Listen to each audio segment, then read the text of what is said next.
Hey guys, how's it going? Welcome to my video. Okay, so I am going to do this video and give you guys some troubleshooting steps if you guys have the same issue that I had a couple days ago. I did get the problem fixed. Just want to tell you guys what I did to fix this issue, which was a crank but no start situation. All right, so basically I was at Walmart and parked my car, went to Walmart and spent about an hour there, came back out and tried to start my car, and my car cranked but it did not start. It kept on cranking but it did not start. So basically, best place to be if I had a situation when I had that situation, considering if it's something easy to fix, I could probably get a lot of things. But anyway, I cranked it a couple of times. It kept on cranking. Didn't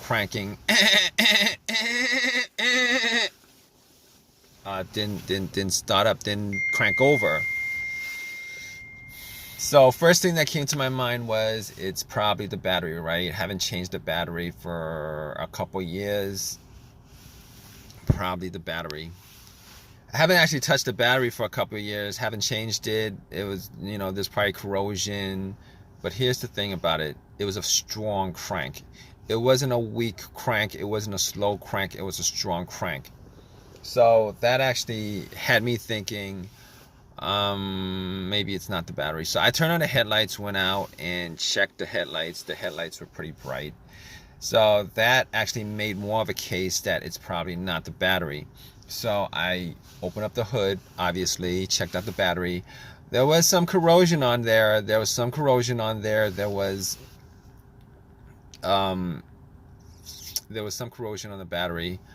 So basically what I did was I took some cans of Coke that I bought and put 2 cans and pretty much just dunked it on the terminals. Pretty much just poured it on the terminals.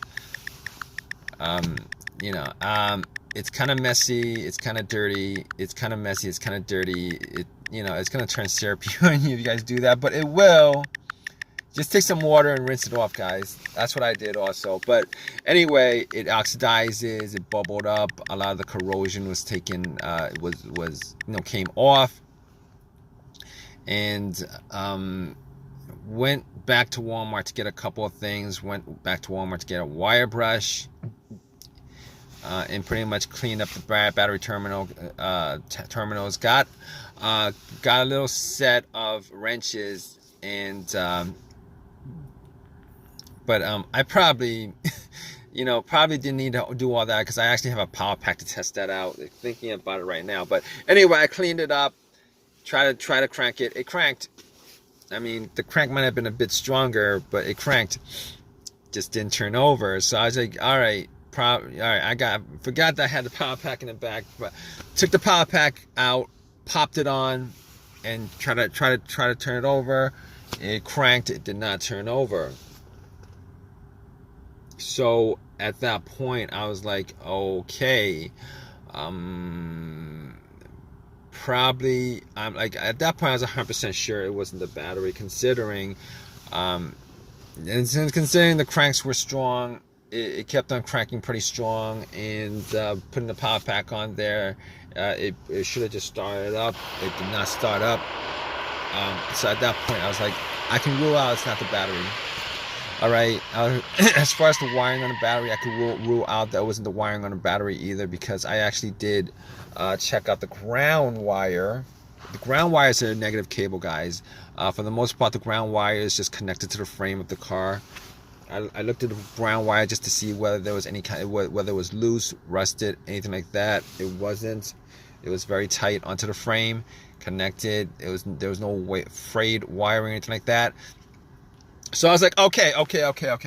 Okay, it's not probably not the wiring, probably not this. Okay, so I'm ruling out things at that point. All right, I'm ruling out the battery, I'm ruling out the wiring, and on top of that, I ruled out the alternator. The alternator wasn't really in you know what I thought it was causing it anyway, considering you know, it cranked up pretty strong. And cranking up pretty strong means that the battery was pretty strong. And then when I put the cables on from the power pack, and it didn't start off up, you know, it's not the alternator, guys. You guys think it's not the alternator, it's none of that other stuff, okay? So at that point, I was like, here's the thing. As far as me, if you guys are in this situation, you guys trying to troubleshoot this whole entire thing, trying to rule out certain things. All right, here's the thing. There was no check engine light on the dash at all. No check engine light on the dash before the situation happened. I haven't had a check engine light on my dash for a while. Had some other issue, but that was a long time ago. No check engine light on the dash, okay? But I have an OBD2, and I plugged it in. And what you know, this situation could be caused by also your car's computer not registering, not connected to your car for whatever reason. Could be a fuse, a short somewhere, whatever. But I had an OBD2, plugged it in just to make sure that there, you know, there's nothing that I can actually take from this situation as far as it's scanning the whole entire thing. It was able to scan the whole entire thing, scanned it, and then came back with analysis, you know, no codes, all the monitors were cleared, everything was good. At that point, I knew that it was able to read the car's computer. So there's nothing wrong with the car's PCM, ECM. There's nothing wrong with the computer at all that's causing it. On top of that, like I said, very important whether there's a check engine light or not check engine light when it comes to troubleshooting this issue. All right, no check engine light means that you could pretty much consider that, you know, all the other stuff that could be causing it with a sensor on there is probably not causing the issue.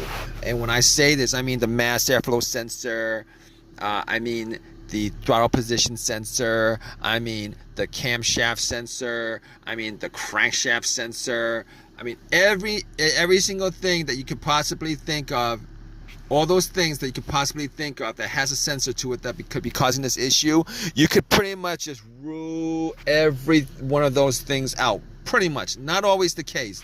Sometimes sensors go bad and the computer doesn't detect it, or it has a little bit of an issue and the computer doesn't connect, doesn't detect it. But in this case, ruled all those things out. Camshaft, crankshaft, position sense, throttle position sense, root every one of those things out. So at that point, all right, I'm down to pretty much a couple of things. Fuses, relays, the fuel pump maybe. Okay, it could be a couple other things outside of that. But we're just gonna troubleshoot little by little. So I was troubleshooting it little by little. All right, so got to the fuses, got to the relays, and pretty much what I did was could not figure out whether a fuse was blown. Did not actually smell any kind of burnt smell from it. So being as I was around at Walmart, went in and got a fuse tester, tested all the fuses. All the fuses were good. You know, all the fuses were good. There was not a single problem with the fuses. And I pretty much came to, it's either one of two things at that point that I could think of. All right, there could be a couple more things, you know, the ignition, etc. But I was down to a couple of things, and I looked at the relay, the fuel pump relay. All right, but before I did that, I was thinking it might be the fuel pump. So I was in my car, and I was trying to figure out whether I could hear hear the fuel pump whizzing, priming. All right, so if you guys don't know how to do this, essentially you would normally need two people to do this. One to listen to the fuel pump priming as the ignition is turned to the on position, not the crank position, because once you get to the crank position, you're gonna crank the car up and you're not gonna be able to hear it too well.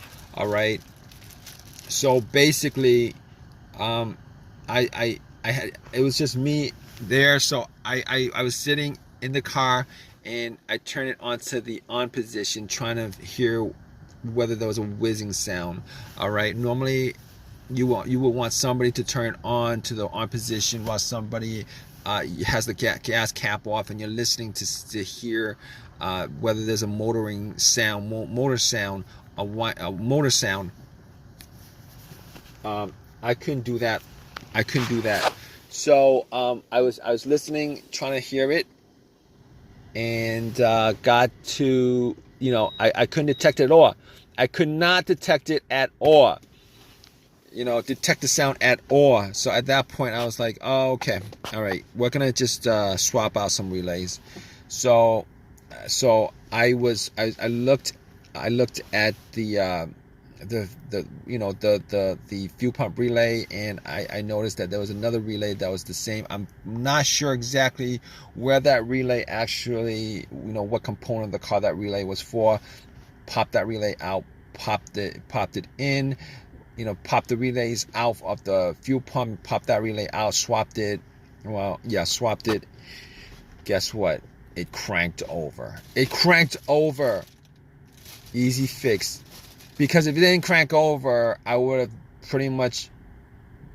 been sure that it was the fuel pump that was the problem, but it cranked over, guys.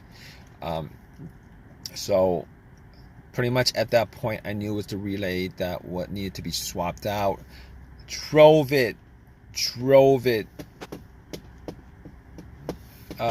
an AutoZone, got the relay, and pretty much just swapped the right one back, and threw away the bad relay, popped in a new one, and haven't had any issues since, guys. So if you guys are in this situation and you guys are looking for some troubleshooting tips on stuff like that, okay, just pretty much do what I did as far as troubleshooting each of those components. Hopefully you don't have a weird situation where it's some pretty crappy situation where it's a computer issue and the computer's not connecting to your car, which comes up every once in a while, or maybe even a fuel pump issue where you need to swap out a fuel pump, which is a lot more expensive than a relay.